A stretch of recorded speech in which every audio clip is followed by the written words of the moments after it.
విష్ణువర్ధన్ మరియు సరోజా దేవిలకు కర్ణాటక రత్న అవార్డు ఇవ్వడం జరిగింది. ఇద్దరు కూడా మరణానంతరమే. అసలు వాట్ ఈస్ ద కర్ణాటక రత్న ఏంది? భారతరత్న అంటే ఓకే, కర్ణాటక రత్న ఏంది? సో భారతరత్న అనేది ఏం చేస్తాం మనం? భారతదేశంలోకి విశేషమైన కృషి చేసినటువంటి అన్ని రకాల ఫీల్డ్లో అతి గొప్ప సర్వీస్ చేసి ఉండాలి. ఆర్ట్ కావచ్చు, లిటరేచర్ కావచ్చు, పొలిటికల్ కావచ్చు, ఎన్జిఓ కావచ్చు, ఎవరైనా కావచ్చు, భారతదేశానికి వాళ్ళు మంచి సర్వీస్ చేసి ఉండాలి.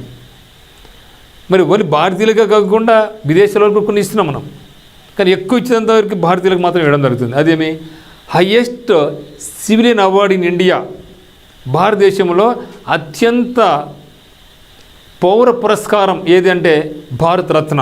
అదేవిధంగా కర్ణాటక రాష్ట్రం కూడా ఏం చేసిందంటే తమకు రాష్ట్రం తరపున మంచి పని చేసిన వాళ్లకు హయ్యెస్ట్ సివిలియన్ అవార్డు ఏదంటే అది కర్ణాటక రత్న.